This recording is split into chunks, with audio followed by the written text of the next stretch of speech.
Morning everyone, welcome back to my channel. কেমন আছো তোমরা সবাই? আশা করি খুব ভালো আছো। আমি খুব ভালো আছি, আর সানাও খুব ভালো আছে। আর কালকে তো ছিল আমাদের বাড়িতে জন্মাষ্টমী, দেখলে গোপালের পুজো হয়েছে। আর আজ হচ্ছে নন্দোৎসব। তো ওই জন্য সকাল সকাল আমরা ঘুম থেকে উঠে গেছি, আর আমার সকালটা কিন্তু এখনও শুরু হয়নি। এখন বাজে ঘুরতে সকাল 9টা, কিন্তু আমি উঠেছি অনেক সকালে। যেহেতু আমার হাজব্যান্ড অফিসের জন্য বেরিয়ে গেছে, তো খাওয়া দাওয়া টিফিন সব কিছু অ্যারেঞ্জ করতে হয়েছে। তো ওই জন্য ও বেরিয়ে যাওয়ার পর এখন আমি আবার একটু স্নান টান করে রেডি ফেডি হবো, হয়ে নিচে যাবো গোপালের ভোগ রান্নার জন্য। আর এদিকে দেখো সানা উঠে গেছে, সানার এখনও ব্রেকফাস্ট বাকি, ব্রাশ বাকি। ওকে একটু ফ্রেশ করিয়ে ব্রেকফাস্ট করিয়ে তারপর ওকেও নিচে নিয়ে যাবো, তাই তো? কথা বল, হ্যালো। দেখ হ্যালো। তো চলো আবার তোমাদের সাথে আসছি, ঠিক আছে? এখন কাজকর্মগুলো সেগুলোই তারপর তোমাদের। এখন হচ্ছে সানার ব্রেকফাস্টের টাইম। এই যে সানার ব্রেকফাস্ট নিয়ে বসে পড়েছি, তাই তো সানা? তুমি যদি সরে আসো আমাকে দেখতে পাচ্ছি না তো, আস্তে আস্তে খাবারটা করবে।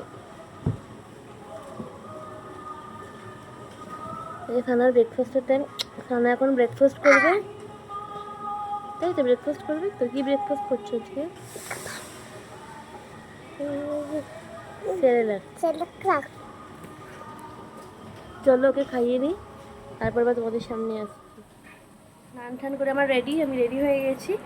এবার নিচে যাব ঠাকুরের ভোগের জন্য রান্না করতে।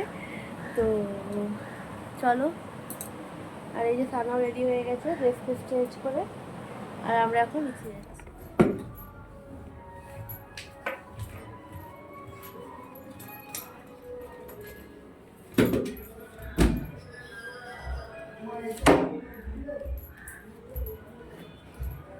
তাড়াতাড়ি ফাস্ট, তাড়াতাড়ি নামো।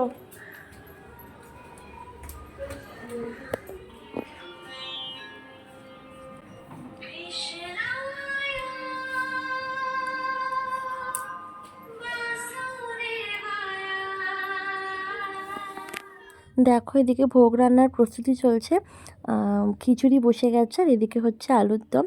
আর ভোগ রান্না করছে আমার শাশুড়ি আর যা, দুজনে মিলে ভোগ রান্না করে নিচ্ছে। আর এদিকে ভাজাভুজিগুলো কাটা হয়ে গেছে প্রায়, ওগুলো ভাজা হয়নি। আলুর দমটা নামলেই ভাজাভুজিগুলো শুরু হবে।